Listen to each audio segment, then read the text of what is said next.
a paycheck for him. That's more that he's given it. He's he's seen what he can get away with in that Dungeons and Dragons movie. Maybe he was just drunk. You don't know. Those two things aren't mutually exclusive. Okay, Rich. Yeah. Here's a scene where Gal Gadot secretly talks to Cyborg via AOL Instant Messenger. Isn't this exciting? This is where you go on the bathroom break.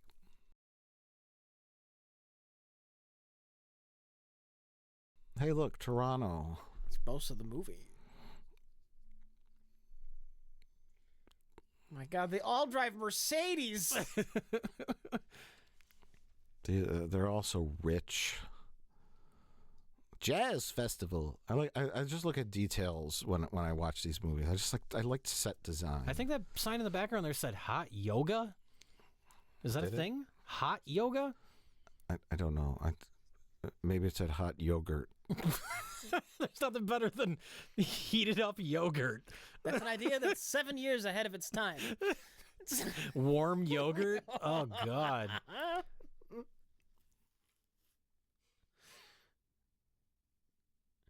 The only part of his... a yoga / yogurt place, right? Yoga-gurt?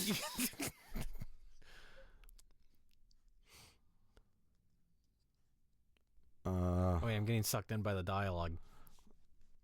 She says, "You have gifts. You can help us stop flying space bugs." His gift is that he's a robot man. Is it offensive that they try to take this story a little bit seriously? Kind of, yeah. Well, in some scenes, and then it turns into complete crap in other scenes where they're just like being goofy with it. Steppenwolf's collecting the 3 boxes, and if he collects the 3 boxes, he'll win. Because 3 boxes make the Earth turn into apocalypse. Why does DC keep wanting to terraform Earth? What's the big deal with that, man? They have nothing to do with these characters. They figure Marvel's got the blue laser thing down. I think the blue laser era is over. They haven't done that in a while. Now we're terraforming Earth. Well, that's DC instead of Marvel, but... Do you remember Man of Steel had both the terraforming Earth and a blue laser? That's true, yeah. Oh, we now get to see Aquaman doing something heroic. We need an Aquaman heroic scene. I don't know. I just don't get it. It's a movie. People need to say things. Why did they make this? Because they wanted because the Avengers made $1 billion. Yes. Yeah. They made the Man of Steel movie. It did okay, but it didn't do great. It didn't do Marvel numbers. So they immediately rushed to the team up movie. That's DC. Instead of like taking their time, just constantly, because the whole idea is like, you can say why did they make this movie, but it's like, if you make a movie with decent likable characters, then you're gonna be fine. The problem is, like, this movie rushes into just assuming you like these characters that we haven't even really been introduced to. Well, and they're not like, I mean, maybe it's just Aquaman, but they're not like the characters that we imagine. I mean, Aquaman, I just think of the guy with the green suit. Yes. Like, it's so silly to me. And then it's like, here it's like, how do we make Aquaman like serious and realistic? Yeah. And it's like, what? We change it so much that it doesn't resemble the original character at all. But that's just how Aquaman rolls. I think even in the comics. Oh, really? There's long-bearded Aquaman who was missing a hand and he had a harpoon for an arm. That was the thing for a while in the comics. Because how do we make people like Aquaman? We can't do the Super Friends. How about they just give up on Aquaman? We don't need Aquaman. Who cares? It's a name you're familiar with? I don't know. Is anyone's favorite comic book character Aquaman? Oh, there's some weirdo out there. If you're listening to this and your favorite comic book character is Aquaman, I'm not judging you, but message us and let us know why. I'm very curious. Yeah, it seems very dated, and like, I just think of Super Friends, like the Aquaman, and I'm like, what? Well, that's part of the problem with Superman too. I mean, he's just so corny and old-fashioned. Yeah. I mean, there's, I suppose, a way to get away with doing that now, but they took this in so far, not this movie, but like Man of Steel, so far in the opposite direction. Yeah. It's a vague echo of what the characters used to be like, or what they started off as. And so, like, to me, it's like, I don't know, it's one of those things where it's almost impossible to make it serious. So just why don't you just make it funny? Right. Superman is corny, but he has godlike powers. Aquaman is corny, but he talks to fish. I don't know. I just don't think the material. It's almost, it's like oil and water, like Zack Snyder's vision of film. Like that kind of stuff worked for like the 300 and some of his other movies, but even Batman, that works for Batman. It works for Batman very well. But then you mix Batman with Wonder Woman and Aquaman, and it's just like a mess. And it's something that you need a comedy writer. That's why I like the Thor Ragnarok tone. The Guardians of the Galaxy, like that's the level of seriousness I'm gonna take. It's a comic booky tone. Yeah. It still has a plot. It takes the plot seriously enough, but it doesn't go overboard. Like a comic book. Yeah.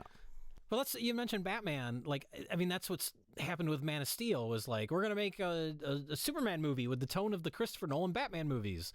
But like, I rewatched, and I've seen them a few times, but I rewatched the Nolan Batman movies somewhat recently. And they're not that dark, really. I mean, if you compare them to like Man of Steel, there's humor in them. They don't look like a miserable nightmare. Well, the Nolan Batman movies, they're not trying to be dark. They happen to be dark, but they're trying to be, let's make Batman as believable as we can. Yeah. Which is a vision. Which maybe if you like kind of, more comic booky tone, you might not be into that as much, but it still feels like somebody had an idea and they made a movie based on that idea, which was Batman realistic. Mm-hmm. Here, like, this is nobody's idea. This is just like a mess of studio notes and people being like pushed into positions where they're like, what do we do with this? Yeah. Like this here is like, oh, we're going to keep cutting to this family to try and make you feel a sense of like there's real people in danger. But it's like, who are these people? Like, why should we care? Well, they were added in at the last minute. Yeah, like, I mean, the Sam Raimi Spider-Man movies, like, they're constantly cutting to just random citizens. And even though, like, a lot of those, the little performances, like, look, it's Spider-Man, like, it's so corny, but it does that throughout the movies to just remind you that there's real people, in danger.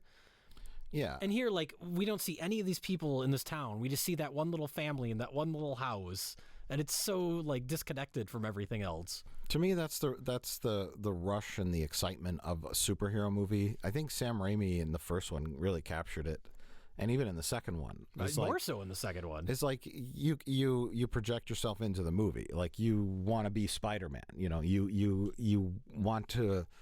You have those superpowers. You want to help people. It's exciting. That scene, that first sequence when he goes to avenge the uncle's death. Mm-hmm. And I mean, that's exciting. Yeah.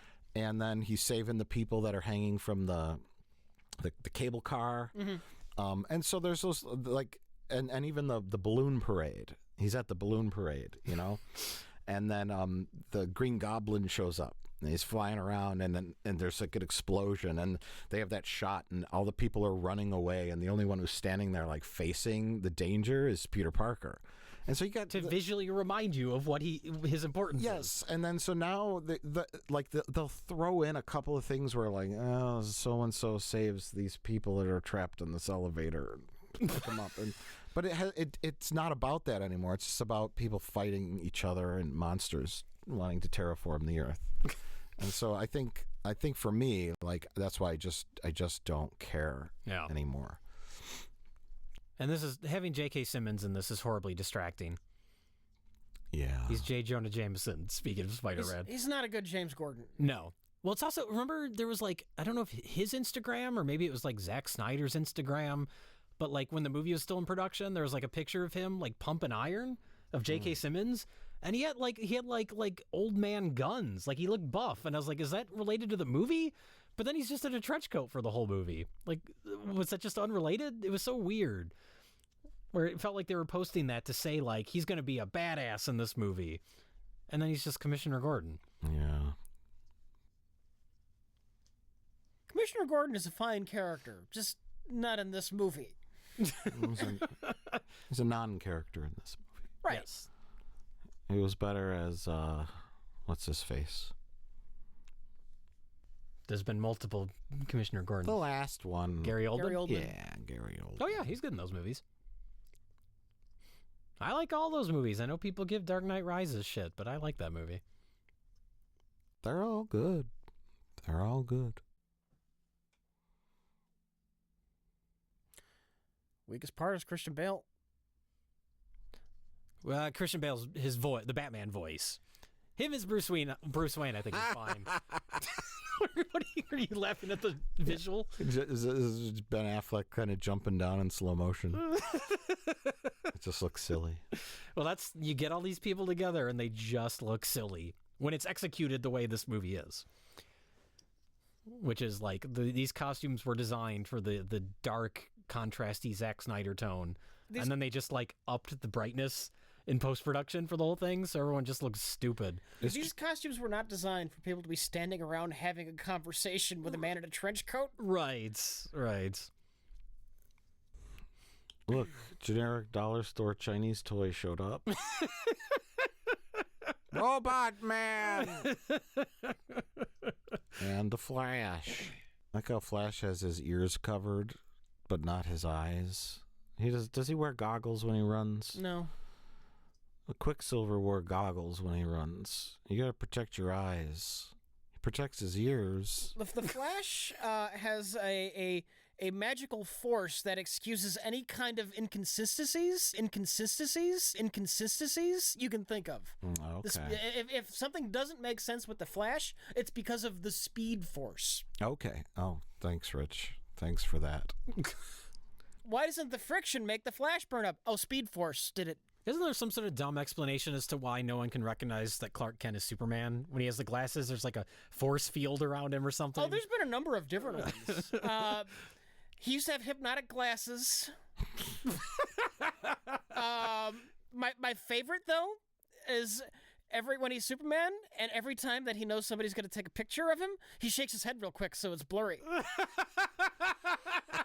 I want to see a movie that shows that. And that's my favorite because it's a lot of work on Superman's part when he can just put a fucking mask on. Instead, he just shakes his head really quick. Why does he even have a job at the newspaper? Is it just for money? Yeah. So he can get a less high profile job. It's not to like get the scoop on crimes to go like stop them. It's like it works for that. He should just be like a garbage truck driver. What are you gonna just be Superman and live in an alley? He has his ice castle. He doesn't. He was raised in Kansas. What does he want to live in an ice castle for? Well, then he should be a home. He should just be a farmer. I guess you got to live in the big city to go and save people from terrible things. But doesn't Clark Kent come back at the end of this movie? I know Superman does, but don't they show him as Clark Kent going back to work at the Daily Planet? I think so. How did anyone explain that? It's fine. Clark Kent died. It's fine. According to the... Oh, okay. Don't think about it. This is Don't Think About It, the movie. Clark Kent and Superman came back at the same time. We thought they were both dead. They both died at the same time, and they both came back at the same time. That's weird. Well, Rich, you pointed out that... oh, no, Joe Morton. Lois Lane outed Superman. Oh, yeah, right in the middle of this movie. Clark Kent! That's right in front of everybody. Well, they do that to Batman multiple times, too. Like that scene earlier when Aquaman was starting to go into the water, and he turns around, and he's like, "You dressed like a bat." And there's, like, just locals standing behind him. Like, oh, now everybody knows. They're locals in Oswego. They don't know anything. Some fishing village in the middle of nowhere. I don't even know what a billionaire is. That's true. Yeah, bro. Okay, so here's our very first fight scene with... This is where you believe the movie should begin. Yeah. Yes. Well, one like 10-second long scene. Justice League, assemble. Steppenwolf is in the sewers. Let's go. This certainly doesn't need to be 2 hours, considering the story is completely unimportant and nobody cares. Considering how long the other movies are, I'm fine with this movie being 2 hours. Does This totally be less than that. 90 minutes, sub 90 minute for what you get. If this was 90 minutes, that would show a complete. They'd be like even more obvious that they had a complete lack of faith in it. Everything has to be 2 hours now, Rich, to be epic and feel important. It's very true. Only thing that can get away with being 90 minutes is like a generic comedy. Everything else needs to be long. Well, I can guarantee you, once this film is out on Blu-ray or whatever, within 5 minutes there will be Justice League, all fight scenes. Oh yeah, on YouTube. Sure. And that's what I'm saying. That's what people want. Well, I'm sure we'll get down the line the Zack Snyder cut too. # release the Snyder cut. And even though it's not something that actually exists. I'm being a little cynical and jokey here, because if a movie's done properly, an action scene can be very rewarding if it's well set up and built up to, you know? And you care about the characters. Yes. And so my point is like I was talking about the Spider-Man movie. You know, he gets his powers, he fucks around with them for a little bit, but then I think he has that little scene where he fights what's the famous wrestler in that? Oh, Macho Man. Randy Macho Man Savage, and in the ring. Bonesaw. Yeah, Bonesaw. And then, you know, it's like, okay, but then when it's really time to use those powers to get that fucking guy who killed his Uncle Phil or whatever. Are you confusing Spider-Man with the Fresh Prince of Bel-Air? I might be. When it's time to go get him, you're like, go get him, Spider-Man. And it's exciting, you know? That scene by itself would not be exciting. Yeah. So you're talking about, given what we have with the DC movies, they would be better off. They're just trash. So really, like, you're just watching like mindless action scenes. So just give us the mindless action scenes. Neither of you are familiar with Lobo, right? I'm slightly familiar with Lobo. Just you mentioning Bonesaw just made me realize. I realized the other day that the Macho Man would have been a perfect Lobo. See, I was thinking Jason Momoa, who plays Aquaman in this. He looks like Lobo. Well, there's two different ways you do Lobo.